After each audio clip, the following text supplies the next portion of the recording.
السلام علیکم ورحمۃ اللہ وبرکاتہ۔ سوشل میڈیا پر ایک خبر گردش کر رہی ہے کہ 20 سال کا ایک لڑکا فیضان رضا نامی کہ جو مئو کے کسی مدرسے میں پڑھتا تھا اور عید الاضحیٰ کی چھٹیوں میں اپنے گھر بہار جا رہا تھا اور راستے میں ٹرین کے اندر کچھ لوگوں سے لڑائی ہو جاتی ہے، تو میں ہو جاتی ہے اور اسی بات کو لے کر کے کچھ جھگڑا ہو جاتا ہے، تو یہ فیضان رضا اپنے والد کو آخری میسج کرتا ہے کہ جس میسج میں یہ کہتا ہے کہ میری جو ہے کچھ لوگوں سے لڑائی ہو چکی ہے اور میں ان سے چھپ کر کے آپ کو یہ میسج کر رہا ہوں، لوگ مجھے مار رہے ہیں۔ تو اس کے والد نے اس وقت تو وہ میسج اور وہ پیغام نہیں دیکھا، بعد میں چل کر کے دیکھا اور کانٹیکٹ کرنے کی کوشش کی اور فون لگائے، تحقیق و تفتیش کی گئی، لیکن اس کے باوجود اس کا کچھ پتہ نہیں چل سکا۔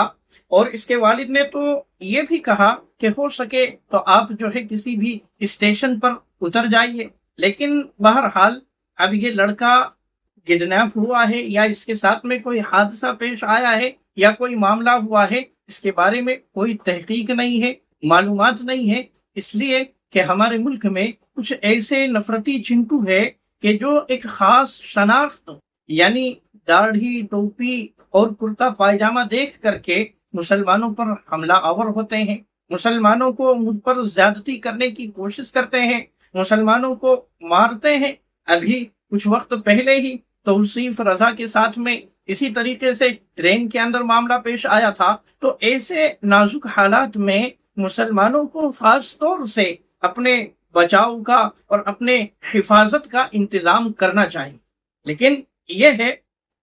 کہ اگر ہمارے بچے باہر پڑھتے ہیں، کسی مدرسے میں یا کسی اسکول اور کالج میں پڑھتے ہیں اور ان کی چھٹیاں ہو جاتی ہے، تو ایسے موقع پر خاص طور سے ماں باپ کو چاہیے کہ خود اپنے بچے کو لینے کے لیے جاوے، اگر ہو سکے تو اپنے پرائیویٹ انتظام کے ساتھ میں جو ہے جاوے، پوری سیفٹی کر کے جاوے، اور اگر یہ نہ ہو سکتا ہو اور ٹرین میں سفر کرنے کی ضرورت پڑے تو سلیپر میں اور جنرل میں ٹکٹ نہ لیوے بلکہ اے سی کے اندر جو ہے ٹکٹ لیوے، تاکہ جو ہے سیفٹی ہو سکے اور کسی طرح کی کوئی دقت اور پریشانی کا سامنا نہ کرنا پڑ سکے۔ کچھ رقم زائد لگے گی لیکن یہ ہے کہ سیفٹی ہو جائے گی اور اس میں حفاظت بھی رہے گی، تو اس لیے احتیاط کرنا چاہیے خاص طور سے۔ اور ایسے نازک حالات میں انسان کے پاس میں اپنے بچاؤ، اپنے حفاظت کے اعتبار سے کچھ نہ کچھ چھوٹا موٹا جو ہے چاقو وغیرہ یا اسی طریقے سے ایسا پین ہونا چاہیے کہ اگر ہمارے اوپر کوئی حملہ آور ہوتا ہے،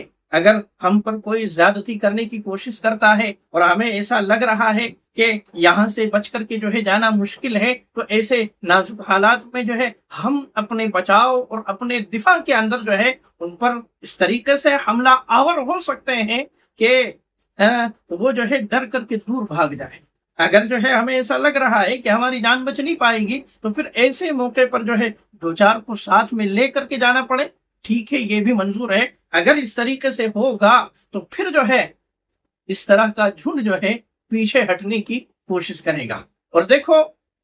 ہندوستان کا سویدھان بھی ہمیں اس بات کی اجازت دیتا ہے کہ انسان اپنے حفاظت اور اپنے دفاع کے لیے اگر کچھ کرنا چاہے تو اس طریقے سے کر سکتا ہے، اور پھر جو ہے اسلام بھی ہمیں اس کی اجازت دیتا ہے۔ تو اس لیے اپنے بچاؤ اور اپنے حفاظت کے انتظام کے ساتھ میں ہم سفر کریں ایسے نازک حالات میں، خاص طور سے اس لیے کہ جان کا بچانا، اپنے آپ کو ہلاکت سے بچانا یہ بہت ضروری ہے۔ اللہ سے دعا ہے کہ اللہ تعالیٰ جو ہے ایسے شریروں کے شر سے اور فتین کے فتنوں سے ہم سب کی حفاظت فرمائے۔